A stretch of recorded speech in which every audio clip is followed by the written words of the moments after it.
is up, world? Welcome to Apocaflix Now, the movie hangout show from Apocaflix Movies. I'm your host, Jacob Bartley, and we got the four-man crew here today. I don't believe Keith Barnes will be joining us, unfortunately, but I'm sure we'll see him here soon. I am your host, Jacob Bartley. We, of course, have Jake Berlin, Brian Avellino, and Gio Ramos in the house. What is up, guys? Jake, you didn't get the memo. All black today. We can't hear you. Your AirPods. Is it just me, or is Jacob talking extremely fast just now? Am I? Oh. No? I thought you were going to say loud. Maybe you're just listening super fast or listening. I guess my super hearing had kicked in. I'm not sure. No, I think I was talking a little fast. I came directly from another podcast, and I was talking fast at the end of that one because I had to wrap up to go do this one. So I'm probably still in that mindset. I think that's what it is. Got it. Man. You know what I just noticed that I just have never seen? Jake, you're the only one that has an only image in our intro. It's twos on everyone, and then you get because I know the reason for that. I know the reason for that. Yeah, that's how the podcast was set up when we were doing it in person. Yeah, that's why. I was never sitting with anybody. He made that during when we did Apocaflix Now at Brian's house, and it was like 2 and 2 and 1. So I was running the desk, and I just could not leave myself out of it. Hey, not one image of Stormy at all. There isn't? Well, that is because the intro, and it's funny because Stormy's right there. I've been looking to actually recreate a new one because those are all from our first 10 shows. That's how long ago that pretty good all stuff, that footage though. is, and it's because the reason I can tell is because there's no overlays to the show. It's just the screen. As long as you don't do another one of me doing this or I'm gonna find one of you picking your nose or something, dude. Probably Brian laying on the couch. With this guy literally says for our other show, don't worry, I got rid of it. He just made it longer. That's not true. It's the same length. It's just different spot. But yeah, I mean, it's crazy in California right now. We're in Northern California, and there's fires burning just not too far away from us. Well, in our city, but it all continues in 2020, I guess. But add it to the list. Have some news about our show, about hey Anthony, about Apocaflix Now, the show. And don't worry, it's nothing crazy. It's just that we're switching the Friday show to another day of the week. Tuesday, news day / reviews day can't be moved. It's too great of a name. But we're switching the Friday show to a Thursday show. He says that because he came up with the name. No, come on. It was Tuesday news day, and then it was Tuesday review day. And, but no, we're going to Tuesday, Thursdays. We just figure, Friday nights are tough for a lot of us, and we could make Thursdays work. And it's 2 days a week. It's Tuesday, Thursday. It's nothing crazy like Monday and Sunday or Monday and Tuesday. What are you talking about? Solid. What do you mean? I'm giving up Taco Tuesday and Thirsty Thursdays now. Oh, wow. Well, you can't go out and do anything. Gio, let's be honest. Every day for you is a Thirsty Thursday, bro. Come on. Oh, hey, wow. You're not lying there. There's probably a pickleback somewhere right here. There's a pickleback under the screen waiting for him to drink it halfway through the show. Can every day for me be Taco Tuesday then? Hey, This guy, speaking of, for my birthday, he goes, "Happy birthday, I'll take a shot for you." And I say, "Oh, you know what? Take 3." He goes, "Okay." I said done. Yeah, didn't even have to fight it. Yes.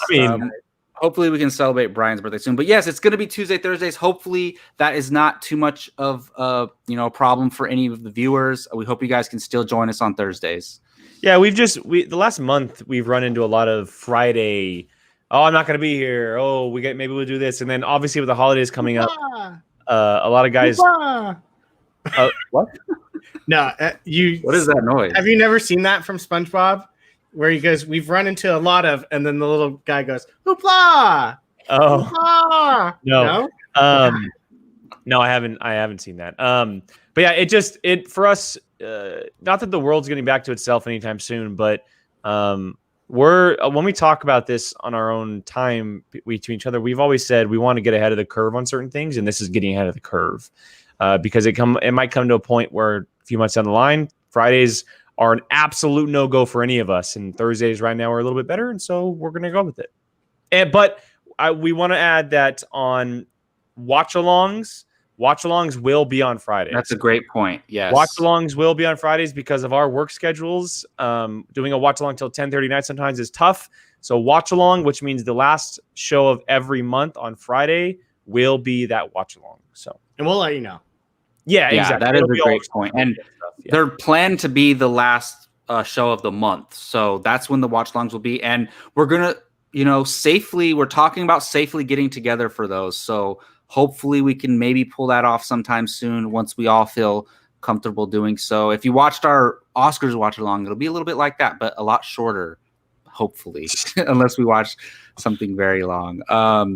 But yeah, there you go. Tuesday, Thursday, check us out. And then, of course, the Friday watch-alongs at the end of the month.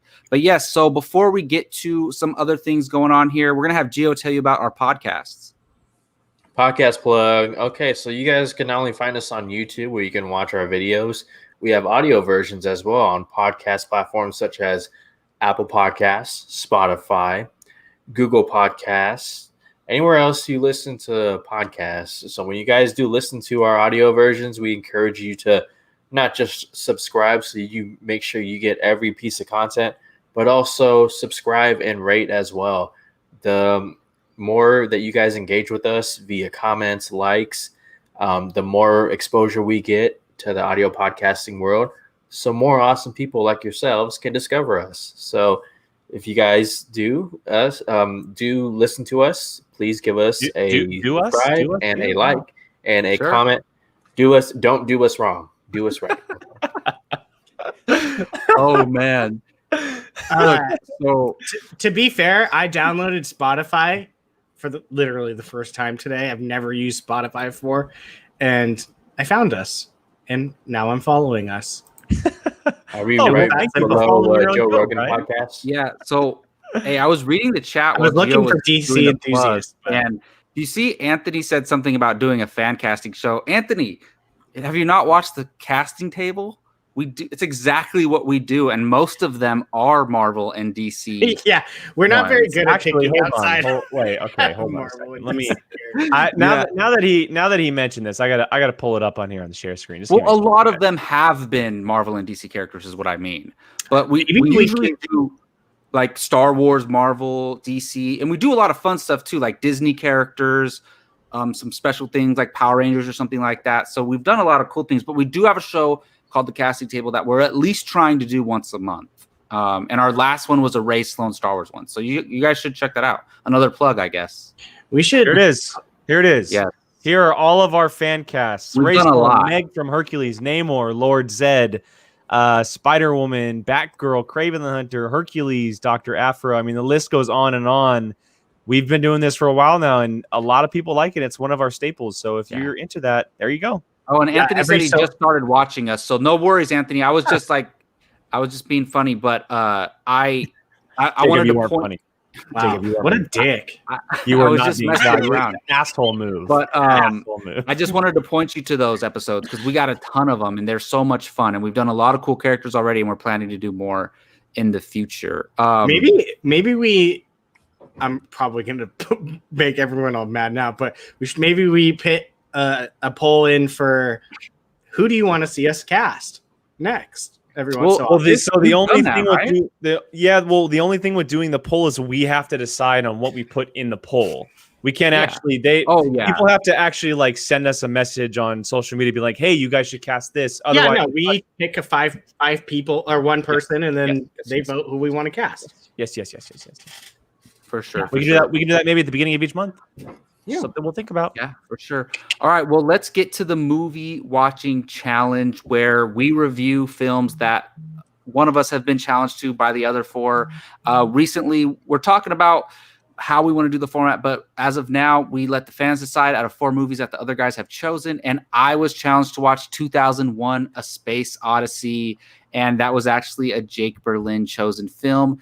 This is a movie that has been on my radar for a while. It's one of those classics that I had on my list that I had to watch eventually. And that's why I love this segment or this show that we do, the Movie Watching Challenge, because it gets me to watch those finally. Like you guys probably think it's crazy. I never watched Die Hard until Jake challenged me to it, and I never watched. Oh my goodness, what's the jet movie? Top Gun. I never watched. The jet movie. Wait a second, hold on. All right, guys, he's done for the rest of the show. He's done for the rest of the show. He's done. I can't believe it's a movie movie. I only seen it once. But 2001: A Space Odyssey. So I'm gonna talk about it now, and not gonna get too crazy or spoiler or anything like that. But wow, this movie is a mind twister. It's just crazy. All right, first of all, I asked Jake, is it dated? I don't think this movie's dated at all. It doesn't look, I can tell it wasn't made today, right? But it doesn't seem like it came out. When did it come out? In the 60s? Yes. It doesn't seem like it came out in the 60s. The graphics, and I think they were just so smart with the effects. Like they didn't try to make it too much CGI. They did it in a way that made it look like it was real. And I think they used a lot of practical stuff and just a lot of an animation when they had to and things like that. But wow, it was crazy. And probably maybe my favorite part of the movie, one of my favorite parts of the movie is the opening. With the chimpanzees and the jaguar and all that. Was it the jaguar or was it a leopard? I think it was a leopard. I don't know. Are you sure you watched 2001 and not Planet of the Apes? Yeah, right. I mean, Brian, have you seen 2001: A Space Odyssey? A very long time ago, and so very weird. First, 15 minutes are just. I felt like I was watching the Discovery Channel or something, but it was very insightful. It was like the dawn of man, and it just shows, chimps hanging around, just eating, interacting with other animals. And then one day they get attacked by a leopard, and then it kind of triggers something. So now every time they hear a noise, they're like, oh, what's that? What's that? And they start to become defensive.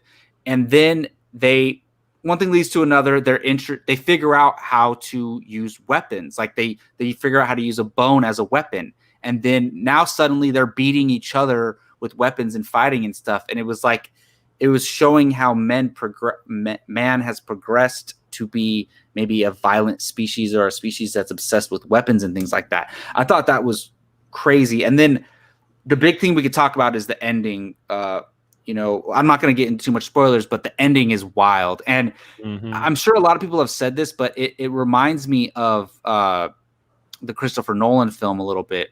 Interstellar. Yep. And man, I'm terrible at bringing up names today. It's reminding me of Interstellar a little. It's not the same movie or necessarily the same concept. Didn't say the space movie. Similar things happen in Interstellar that happen at the end of this movie, and I think maybe heavy influence. Nolan was probably paying tribute to this movie a little bit, but I totally get why this is a classic. If I was alive at this time and was very into film, this would have been one of my favorite movies if I watched it back then. Like, and I acknowledge that it's a great film. It's not for everybody though. It's long and it's slow. It's very long.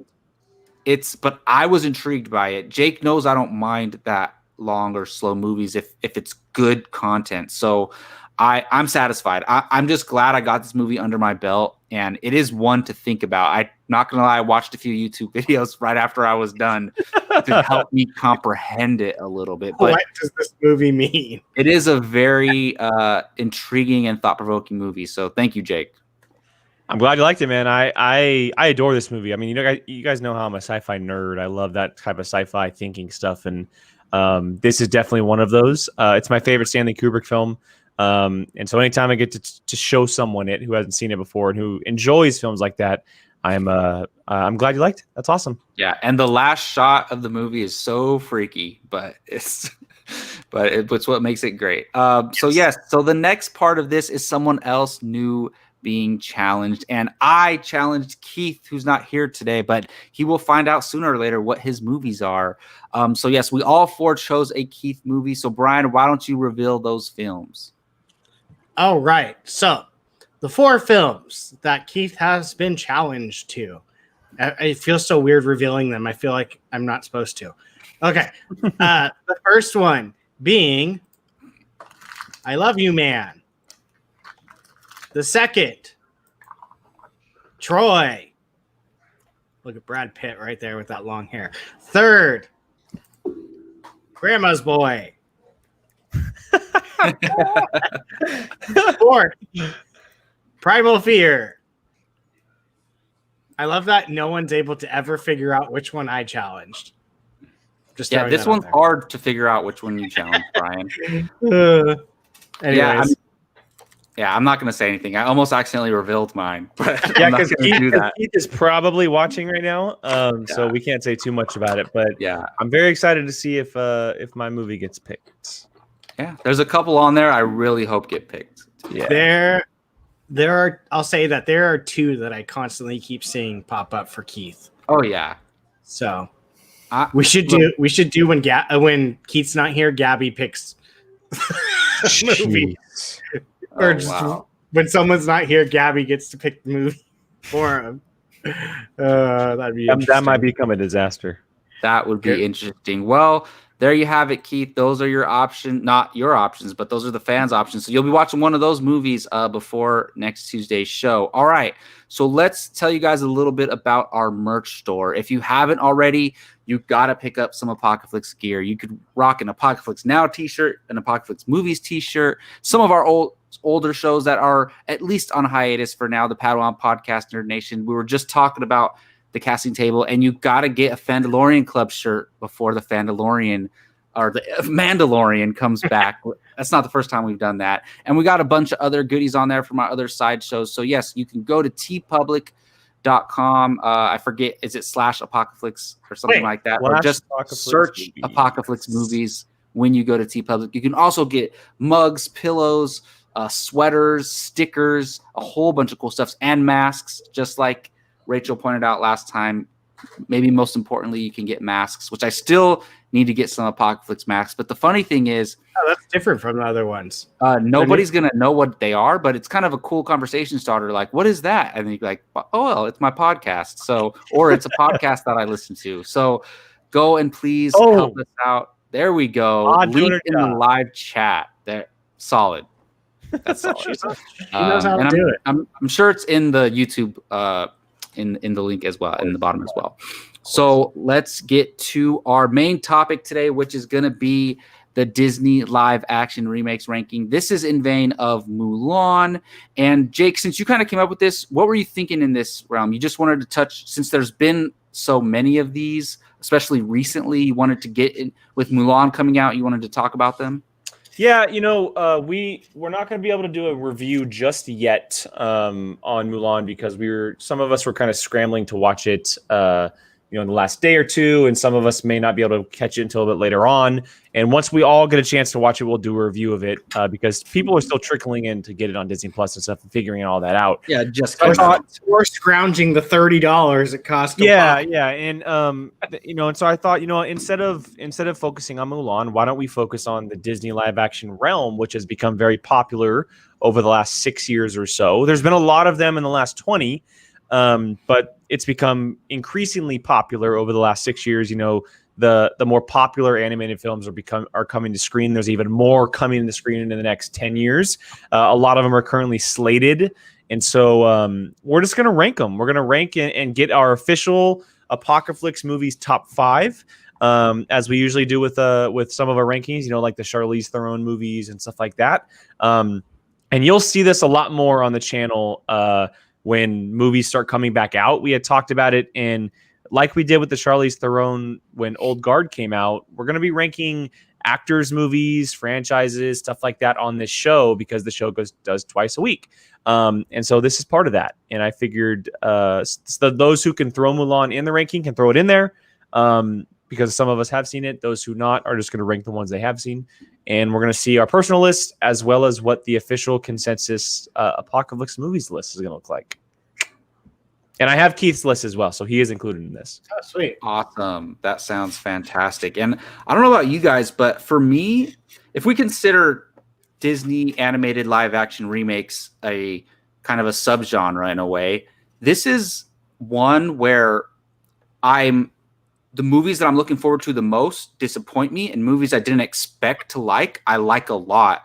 And it's like some of my favorite animated films of all time haven't translated to be my favorite adaptations of all time when it comes to these movies, because most of my top 5 are movies that aren't even in my top 10 Disney animated films. So it's kind of crazy for me. I'm just glad they can't touch Toy Story. Not yet. Not yet. I mean, who knows what you're going to see in the future, Brian? We'll see about that one. All right, let's just go around the table and do our personal list. And I'll say this for Brian and Gio, go one by one, a little slower, just because I'm going to actually be counting yours on screen. I had Jacob's previously, and so his is already counted. So Brian, why don't you go ahead and start? What is your personal list of Disney live action remakes? Do we want to read off what movies there are? Because we did go back to I'll go ahead and do that. I'll go ahead and do that. Here, I'll pull up the list right now. Okay, so the Disney live action remakes that we currently have on our list that we have counted are, and they're no in particular order here, we have 101 and 102 Dalmatians, Alice in Wonderland, Alice Through the Looking Glass, Cinderella, Maleficent, Mistress of Evil, Pete's Dragon, The Lion King, Dumbo, The Jungle Book, Aladdin, Lady and the Tramp, Beauty and the Beast, Mulan, and Christopher Robin. Those are all of the live action remakes. Not all of us have seen all of them. And so you'll see a mix and match of all of it. But with that said, Brian, why don't you go ahead and number them off, man? So I have number 10, or I have 10 that I've seen. Wait, am I literally just going all 10 right now? Yeah, because then we're gonna discuss these in the consensus list. Hey, Jake, I have a question. So, like, if I have 12, right? Am I going to read all 12, or should I just read my top 10? Just read your 10. Okay, cool. Yeah. All right, I'm ready to cause some waves. All right, at number 10, I have Dumbo. Okay. You're good? Am I good? Okay. Yep. Here's my wave. Number 9, Jungle Book. Wow. Okay. You weren't lying. Number 8, Alice in Wonderland. What?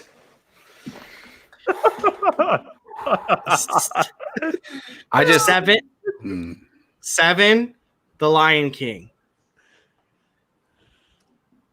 6, Maleficent. 5, Christopher Robin. I've still 4, what? I haven't seen Christopher Robin yet. 4, 101 Dalmatians. 3, Cinderella. Okay. 2, Aladdin. Number 1, Beauty and the Beast. Yeah, that's what I figured with that one. Wow. All right. Okay. I'm shocked. Gio, go ahead. We'll save the comments for after the reveal of the personals, then we can go after each other. All right. So I got 7.5. That half is Mulan. I'm almost done with it. But at number 7, I have 101 Dalmatians. At number 6, I have Alice in Wonderland. Number 5 is Beauty and the Beast. Number 4 is The Lion King. Number 3 is Cinderella. So Brian, you and I, number 3. Ha! Number 2 is Aladdin, a movie I was way late on. And number 1 is The Jungle Book. Nice. And this, holy Jesus. Good list here. Jacob looked like his blood is a little bit boiling after mine. I'm just, just for one reason. Only. If you guys are in the chat and you're just putting your list, first of all, put your list in there, maybe a top 5 favorites, and I'll get to them after the personals. So just hold tight, but make sure you guys are putting those in there. We'd love to hear from you guys. All right, Jacob, go ahead. Yeah, so I have 12, and the ones left off my list are Alice in Wonderland and Dumbo. Those movies are straight trash. So I'll get to my top 10. So I have number 10 is 102 Dalmatians. Number 9 is 101 Dalmatians. Number 8 is Maleficent. Number 7 is The Lion King. Number 6 is Beauty and the Beast. Number 5 is Mulan. Number 4 is Christopher Robin. Number 3 is The Jungle Book. Number 2 is Cinderella. And number 1 is Aladdin. Nice. Jake, right. you would love Christopher Robin. I know. It's just one that I haven't been able to catch yet. I know it's on Disney Plus too. All right. Number 10, Lady and the Tramp, the Disney Plus film. Nice. Number 9, Maleficent. Number 8, 101 Dalmatians. Number 7, Pete's Dragon. Number 6, Beauty and the Beast. Number 5, Mulan. Number 4, Cinderella. Number 3, The Lion King. Number 2, The Jungle Book. And number 1, Aladdin. I'm shocked you didn't have Cinderella above Lion King. And then let me go ahead and read Keith's off for him before we get to this official ranking here. And we can kind of go after each other. So Keith has 6 on the list. And number 6, he has The Lion King. 5, he has Beauty and the Beast. 4, Mulan. 3, The Jungle Book. 2, Cinderella. And number 1, Aladdin. Can I ask a quick question? What's up? Why do you guys think Disney's live action was like so far apart? Because they did 101 Dalmatians in what, 90, 98, 99? Yeah, late 90s.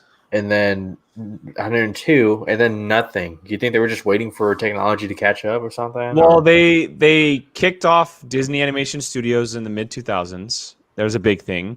And they also focused on a lot of fairy tale stories in the mid 2000s. Yeah. And even early 2010s. There's a lot of fairy tale based stories in that time gap that weren't actually animated remakes. Also heavy Pixar time too. Yes.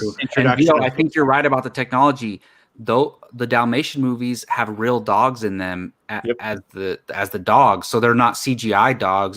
The budgets were probably way lower than these other movies. Okay, so before we have any comments on anybody's list, here's a couple we have in here. So I loved OG Jungle Book and thought the remake was good, but not great, from Rachel. And then Brian here stepping in. My top 5, Christopher Robin, Dumbo, Cinderella, Beauty and the Beast, and Jungle Book. I'm interested, Brian. What is it about Dumbo that you like so much? That's one that I'm curious, because I haven't seen Dumbo yet. Because I didn't hear good things about it. So I didn't get to check it out yet. Yeah, you don't need to really catch that one. I kind of any strong endorsement, Brian. Well, I kind of had to push myself to finish that one. I'm not gonna lie. Man. I was excited for Dumbo too, man. So was I. Colin Farrell and Michael Keaton, man. And Ava Green. Does anybody have any comments on anybody's list before we get to this? Brian, you have Alice in Wonderland over the Jungle Book. What? I'm ready to piss a lot of people off. Oh my goodness, I don't like the Jungle Book. The Jungle Book is amazing. It's incredible. But I'm not mad. It's just your opinion. Like, wow. I find the story of the Jungle Book annoying. I really don't like the Jungle Book. Mean just you don't even like the animated one? No. Oh, okay. Okay. Now I understand. You don't. List, Rachel. You didn't even like the originals, and the live action one is very similar. And I actually think the live action one might be better than the animated one. But I could see that now. If you don't like the original, I understand. I will say, whoever thought that Scarlett Johansson should be Shere Khan, perfect, genius. That was great. Yeah, that was probably the best part of that movie. Her snake voice, like it perfect. But Idris Elba was amazing in that. I will say that the voice, for not liking it, they kind of spot on nailed that voice cast. But yeah, I'm just not a Jungle Book person. I don't like the Jungle Book that much. So, Rachel, that's literally what they did with Dumbo. Dumbo is hard. Dumbo is a hard movie to watch, animated or not animated. Not to mention, it just had a hard time translating because the movie's barely an hour long.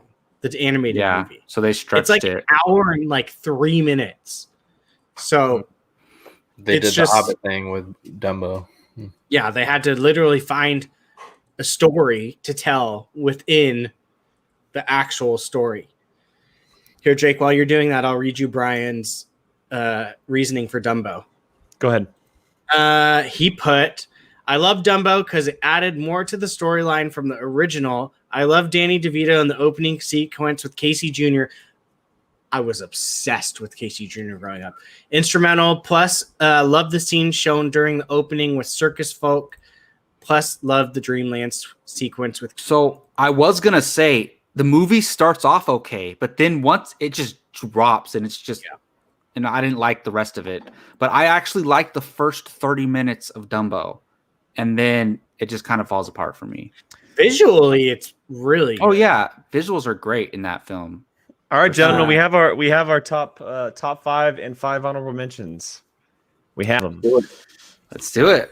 All right, so this is a consensus list between the 5 of us, and so I'm gonna quickly name off the ones that didn't make the cut of top 10, and those are Alice Through the Looking Glass, Maleficent, Mistress of Evil, Dumbo, 102 Dalmatians, Lady and the Tramp, and Pete's Dragon did not make the cut. So those ones are officially out. As far as the ones that are in, what? I've never seen Pete's Dragon in either ever. They're both good, in my opinion. They're both good. I don't even really know the story, to be honest. All right, so here it is. Our 10 through 6 are 5 honorable mentions. Coming in at number 10 with 8 points is Alice in Wonderland. Yeah. Number 9 with 10 points, Maleficent. Number 8 with 13 points, Christopher Robin. Number 7 with 16 points is 101 Dalmatians. Wow. And number 6 with 19 points is Mulan. Interesting. Any thoughts on that one? I barely remember 101 Dalmatians, but I have fond memories of it. Glenn Close was amazing in that role. Yes, and it must be stated that they're also remaking it right now for the current Disney live action climate. Emma Stone will be playing Cruella de Vil. So it's not going to be a direct adaptation of what it was. It's a very different style. It's pre the 101 Dalmatians. Wait, where did Keith have Mulan again? Keith had only seen 6. So Keith had Mulan at the 4 spot. Okay, and who else have seen Mulan? Or Gio had 7.5, right? Seen half of it. Yeah. Okay. So I was wondering how it got so many points. I'm glad to see it at number 6. Yes. All right. So our top 5, our official top 5, and we'll go by one here. We can kind of discuss the movie as we do this. Coming in at number 5, and this is the 5 through 1. All are movies that we all ranked. Everything below it, not all 5 of us ranked. So it kind of works out. Nice. Number 5, coming in with 28 points, is The Lion King. The direct, I'm not going to say perfect, because the direct, straight to the T adaptation of the animated film came out a few years ago. Had a lot of hype around it. I know I like it more so than a lot of people. It's a movie that I really, really enjoy because The Lion King means a lot to me. It's my all-time favorite animated movie, and it's in my top 10. But I can understand why people don't like it. There were some decisions that I wasn't so fond of. But I am glad it made the list. Number 5, right? Yeah, I have it at number 7. I don't know if I could say that's where I have lowest or not. But this is another situation. Lion King is top 3 animated film. Definitely Disney top 3 of all time. And it just, I don't know, like it didn't blow me away. I just wasn't excited after I left the theater. I can't explain it. It's like, it's almost... There's a few big differences in the movie, but for the most part, it just didn't do anything on top of it to intrigue me enough. But it's not a bad movie at all. I just like we'll talk about other movies on this list did things different that elevated it for me. This one didn't. Fair enough. Yeah, I feel like this movie should have came out first before Jungle Book, honestly. Because it kind of felt like Disney saw what Favreau did with Jungle Book. Like, wow, we got to do a Lion King ASAP. And movie came out 2 years later. And I think the wow factor, I don't know what to call it, but the Lion King didn't have that. Whereas Jungle Book had that. I mean, can you guys help me fill in that void? It was just when I saw Jungle Book on the screen, I was just like, wow. Yeah, I know what you mean. You know? Yeah. Jungle Book went a little astray from the story, did it not? A little bit, but not a tiny bit. It's funny. I was just thinking to myself when Gio said that The Lion King should have came out first. If you placed The Lion King before that, it would have slowly been a progression of Disney getting away from doing direct adaptations, right? Because The Lion King was a direct adaptation. Jungle Book was a slightly different but very similar movie. And then you get to something like Aladdin and Mulan, which are kind of a lot different in their different ways. but of course that's not how it worked. But I do understand what you're saying about it coming out first, because it might have wowed a lot more people coming out first, because they wouldn't have been like, well, we've seen this before. It doesn't need to be direct. If that was the first one, I could only imagine the way people would have reacted. Mm-hmm. Yeah, Jake, you and I saw it together, and I also had a really bad theater experience. I'll say that. Remember that? Yeah, go for it. You still liked it. Yeah. But yeah, I think I had too much excitement for it. Again, I don't know why I'm saying this. I'm not a huge Lion King person either. But so that could also play a little bit of a factor. And I'm still bitter for them not putting Jeremy Irons as Scar. So Fair I'm going to hold that forever. Fair enough. Be Prepared song was barely in it. Get the hell out of here. How are you not going to have that song? That's one of the best songs. You're going to hate Mulan. No, I doubt that. Okay, moving on to number 4. This is with 32 points, so coming in with 4 points above it, and that is Beauty and the Beast. So what? Brian, you had this at number 1. Why don't you take the reins on this one, man?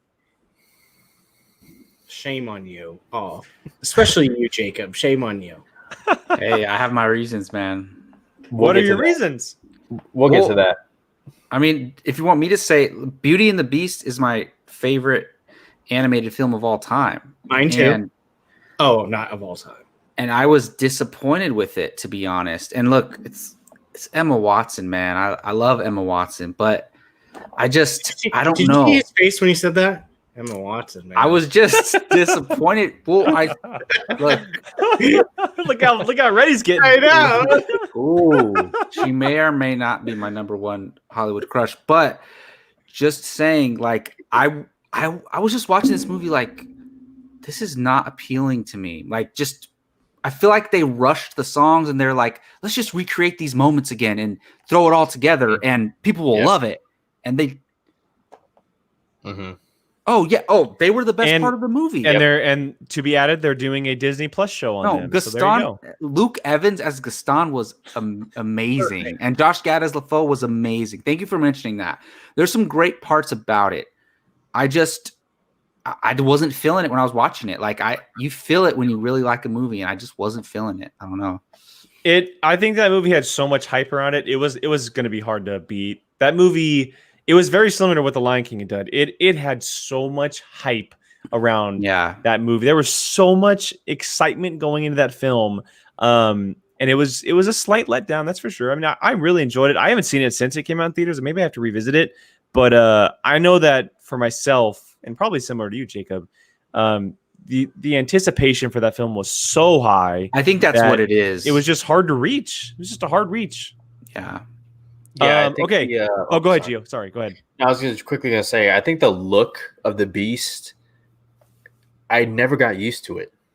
Watching the whole movie, I don't know. It just really, and that's a hard thing to do, honestly. I mean, just because that was one of the more anticipated things about the movie was, okay, how is the Beast going to look? And then later on, when they do their dance, it's like, I don't know. The whole transition into it wasn't as magical as the animated one. But, like, to you guys' credit, this is a hard one to adapt for sure. So they still did a pretty decent job with it. So, absolutely love this one. This so good. I've probably watched this one more than I can want to admit to. Anthony, yes, the microphone. I was good. Yeah, I was gonna get to that, Brian, because he's put it in the chat a couple times. Just real quick, Anthony. We were growing as a podcast, and we were very much figuring out the tech side of it all. Mic's too close and softwares and stuff, and so that's just growing pains. It's just growing pains. We've definitely figured it out now, and you won't see any issues on a lot of our stuff over recent time. But it was definitely just growing pains, especially when we just started the casting table. That was definitely a little growing pain thing. I think that might have been one of our first ever episodes on actual video too. So that was actually a couple, not even that far behind. Yeah, we hadn't bought all the fancy equipment that we have now at that point. Yeah. So we're figuring it out. We were still very much young in the game. Okay, back to this. Let's go ahead and get to our top 3 Disney live action films, and it's whew. I mean, the first one is it's an absolute lock of a win just because it got so many points. But number 3, coming in with 37 points, and with the highest rating was Mr. Geo himself, and that is The Jungle Book. Coming in at number 3. The only reason why it didn't compete for number 1 is because Brian had it very, very low at number 9. That's crazy. So Geo, take the reins, man. What'd you think on The Jungle Book? I mean, first of all, it's a visual achievement. You know, when you remember that Jon Favreau shot everything on set. Correct me if I'm wrong, but via like The Mandalorian, yeah. Mm-hmm. And just the little boy, I can't remember his name, but Mowgli. I know it's Mowgli. Hey, yeah. you asked for the little boy, man. Hey, he was great though. Well, yeah, but the fact that he was able to act like without any animals is just again another achievement. And you know, the animals all look great. Neil Sethi is his name. Yes, Neil Sethi, great job. Why isn't he in more stuff? But yeah, I mean, it's just like I said, it had the wow factor, and it just built off of that. The voice casting was amazing, and just I felt like with this one, Favreau really had got to take his time, and it turned into just a great movie. Yeah, I mean, look, you have all those actors: Bill Murray, Christopher Walken, Scarlett Johansson, Idris Elba, right? Idris Elba was in this one, not the other one. He was yeah. He So was Shere Khan and Scarlett Johansson was Ka. I said yes. And Ben Kingsley is Bagheera. Yes. He's a bad guy. The voice cast was just was outrageous. John Carlo. The voice cast was outrageous. It was some of the best build you'll ever see in a film, that's for sure. And definitely to Gio's point, having the kid act up against a blue screen the entire time with not actually seeing animals there is pretty insane. Like, I can just imagine that scene of filming when they have Ka wrapping him in the film and what's being wrapped around him, and him trying to act like it's a snake. It just it's pretty incredible. It's an achievement. Jon Favreau doing what he does best. And yeah, I mean, I had it at number 2. Jacob and Keith both had it at number 3, and so consensusly, it's very popular. Brian has his reasons, which I'm very interested in hearing outside of the ones that you already had mentioned. You're just not really a Jungle Book fan. Yeah, I never really liked the Jungle Book growing up, and it just never really appealed to me at any age. But I will say the one thing I did enjoy was just literally the animals' voices, because the voice cast is insane. I went and looked at it. I feel like I'm literally just keep clicking, and it's more and more and more actors that are in it. And I will say it is the highest rated Disney live action remake out of all. It has the highest Rotten Tomatoes, I believe, right? Yeah, 94%. Yeah, it was very heavily critically received. Yeah. So, I mean, we know Rotten Tomatoes can be some caca, but if it's throwing up a 94, then clearly it did something right, especially for the harshness that people go after Disney live action remakes. So for me, it's literally just a personal thing. If I liked The Jungle Book as equally as you guys, it probably would have been higher up. And so, that makes sense. And I think we're just as much as we like. Yeah. I think we're just spoiled as movie fans because we have such great special effects these days. But this might have been the biggest, technical achievement in film in recent years. It was crazy, all shot in LA on a soundstage and all that stuff. And there's nothing real except Mowgli. That's it. And they showed a little bit of that behind the scenes footage during that Mandalorian documentary series, and you could just see him just running and then jumping and rolling and things like that. And I just love the visual, not just visually how great the special effects are, but what they did with it, like he lights it on fire and the end action scene. And I love the ending, what they did with the ending. Like, absolutely love it. Yep, it's different from the animated movie, if I'm correct, right? Yes, he goes the other way. Yeah. All right. Cool. I was gonna say it came very close to taking in $1 billion for. Yep. Oh yeah. It was a monster. It was an absolute monster. Yeah. All right, gentlemen. We are here. We are at our top two. Coming in at number two, excuse me, with 41 points, not being ranked lower than number 4. And that is Cinderella, the first of the real wave over the last 6 years.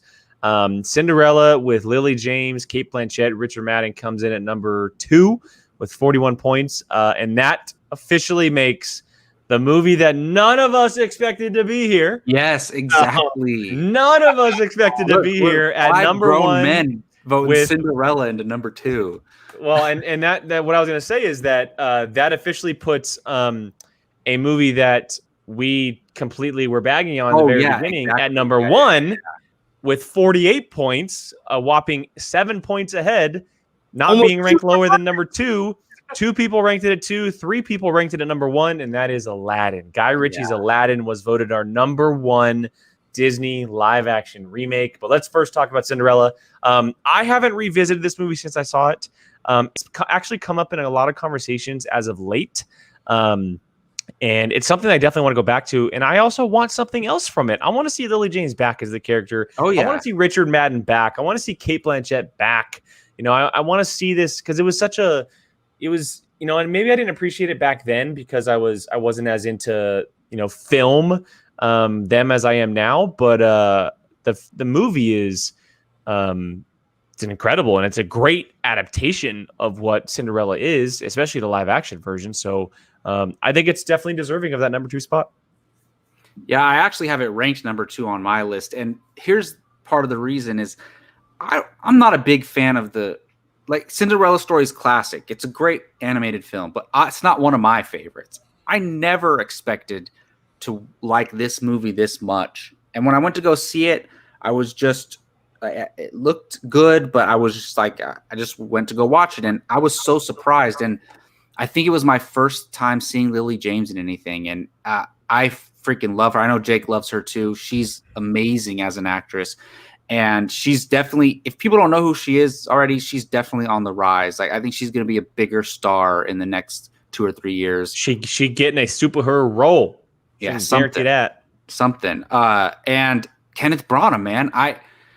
The thing is, look, Kenneth Branagh did Thor, and he directed this. Yeah. Yep. I'm telling you, Brian, Artemis Fowl was just a fluke, man. Yeah, it was just a fluke. And that's why I'm surprised Artemis Fowl was so terrible. But yeah, it was just a fluke. My point was he knows how to do fantasy. He did Thor. So with the director of Thor doing Cinderella, it was a good. That was a long time ago. Long time ago. And Richard Madden is Prince Charming, right? Yep. And they're talking about doing a Prince Charming spin-off movie from this. Yep. And it's just so weird. It's not like it did anything crazy that blew you out of the water. Like there was some big action scene or something. It was just a really good movie. And the elements of this fairy tale that are like classic in the animated film, they handled that stuff very well, I thought. Agreed. Yeah, I remember I was watching a movie and I saw the teaser poster. It just had the glass slipper. Yep. I was like, oh, yep, eye-catching. And I caught the movie later on. And I mean, to you guys' point, Lily James was, I think, born for that role. I mean, she has so much grace in the movie. I loved Richard Madden as well, coming off Game of Thrones. But how about the costumes and the whole designs and whatnot? It's such an enjoyable movie. I mean, you wouldn't think, especially being a guy, but yeah, there's a reason why it's number 2 on our list. It's funny because I don't know what it was. A very long time ago, I hated this movie. I hated how it came out. Wow. I don't know what it was. It might have honestly just been because of I don't even know, honestly. but this movie, I rewatched it a while ago, and I remember loving it the second time. And this movie I've been actually like really dying to rewatch again because I feel like I'm gonna love it. What? I also forgot Helena Bonham Carter as the fairy godmother. Yeah, I was trying to remember who that was. Yeah, I was waiting for you to say something because of the Stellan Skarsgård as the Grand Duke. I mean, Jesus. Yeah. So, it's funny because I was looking at it at Wikipedia, and they literally have a chart for Kenneth Branagh because he basically only uses the same actors, and like a bunch of them were literally just checked off. Cinderella. And Haley Atwell as her mother I think in the beginning or during flashbacks too, I believe. Flashbacks, yeah. Wow. But yeah, this movie I need to go back and I'm sure I would probably love it even more than I can remember it. And I just remember Cate Blanchett being such a good bad guy. So good. The evil stepmother. So, but yeah. That's good. You know what, Brian? I need to go revisit Beauty and the Beast, man, because I only watched it once and I was very disappointed. I'm going to revisit it. Good. I bet you'll like it more around this time, Jacob. I probably will. Okay, so that officially makes Aladdin our number one Disney live-action remake here on this ranking today, or tonight, I should say. As I mentioned, it came in with 48 points. Brian had it at number 2, Gio had it at number 2, and Jacob, myself, and Keith all had it at number 1. I mean, just a wallop around the board. It would have gotten a perfect 50 points. It was the closest to a perfect 50 points, making it number 1. I mean, look, I remember watching this teaser trailer. We did a reaction to it back in the day, and the first thing we saw was Will Smith's Genie, and we were like, what the hell is going on? Like, what is going on? Lo and behold. Before that, it was before we saw Will Smith. We got an image. We got an image or a magazine cover or something. But when we did the trailer, and then we were like, okay, this movie could be really, really bad. Like, it could be really bad. And we were wondering how Guy Ritchie's style would work with it and, like, you know, just everything going on. And then a year and a half later, we're coming out of this movie. And I instantly said, walking out of that movie, that's my favorite. I saw it twice in theaters. I loved it. Mina Massoud as Aladdin was perfect. Naomi Scott as Jasmine was perfect. Will Smith's Genie was perfect because it was different. I mean, everything about it was just so good. It's bright, it's colorful. The songs were great. I listened to that freaking song all the time. It gets stuck in my head. What song is it? It just, I'm not even going to go there. So I am very happy and not surprised that it ended up at number 1. This for me, I don't think for me remembering, I cannot remember a movie that I was so ready to absolutely bag on. This is from before. That's good. We should do that. Maybe she could take over Baby Driver. Just have her be the main Baby Driver now. What was that for? There was a bug in my face. Oh, yeah, I thought you were like a revelation. No, I don't remember a movie that I've gone into so convinced I was gonna hate, and then walk out going, "Holy shit, that was really good." Didn't we see it, Brian? We saw it together, right? I think we did. Yeah. Yeah, and I took Gabby back the second time, is what I did. Yeah. Yeah, that's right. Because I walked out and I was like, "She's got to see this." Yeah, I remember that. Yeah, holy cow, was this? It was so good, so much better than I expected it to be. And Will Smith's Genie was perfect. It paid homage to Robin Williams while making it his own, but in a respectful way. And because, I mean, let's be honest, that he's an untouchable character. So for them to go there and use it, but still respect it and give it the attention and respect it deserves, it was fantastic. And the songs were so good. So good. I will say that the only thing that I didn't really care for in the movie was Jafar. I'm not gonna say as far as it goes to hate, Yeah, but it's definitely more in line with what Rachel says here. It's my only complaint about the movie. I wasn't the biggest fan of him, but he didn't like ruin my experience with the movie. He's a great actor too. Yeah, he was. I don't know if anybody noticed, but he was in the Old Guard. Yeah, yes, he was. Mm-hmm. So he's great. I think I just needed someone a little older for Jafar. Makes sense. They were setting up for more stuff, you know. Yeah, that's fine. But I mean, well, hell, if they go to the other ones coming up, but yeah, I will agree with you. They were trying to avoid him trying to marry Jasmine be creepy. Probably. Yeah. Makes sense. Because if he was like a 55-year-old man, it would have been weird. Like, yeah. And what's the name of the actress that played Jasmine? Oh, Naomi Scott. Jake talked about her. Look, good. I love that's so Jacob's. much. That's Jacob's 1B. Yeah, basically, yeah. But I saw this movie like 3 times in theaters. I kept telling people like, "Let's go see it. Come on, let's go. You haven't seen it yet? Let's go." I loved it so much, and I bought it on Blu-ray immediately, and I still watch it on Disney Plus as well. I tried to get my 1.5-year-old niece to watch it. She's a little bit too young to pay attention to live action stuff quite yet. So we're still watching Moana and things like that. But I love this movie. The music is incredible. The way Will Smith reinvents the songs, while like they're the same songs, but he reinvents them. Just I'm not gonna hum them or sing them, but the Prince Ali song, what he thinks he does with that. Oh, what things he does with that. They do the chopped and screwed, and when they're doing like "We're Waiting on You" to the to the king, it's just it's amazing. I love all that stuff. And Friend Like Me, he killed that song. And it's just an overall. This is a feel good movie. You put this on when you're in a bad mood. It's gonna put a smile on your face. So I love it so much. Me, I didn't do anything. You didn't hit your mic, or was that Jacob? Oh, that was me. That was me. Sorry. I forget. I'm literally sitting here like this with my hands on the chair, and it's me. Yes, you can't really see my arm over here. Yeah. Gio, what are your thoughts on Aladdin, man?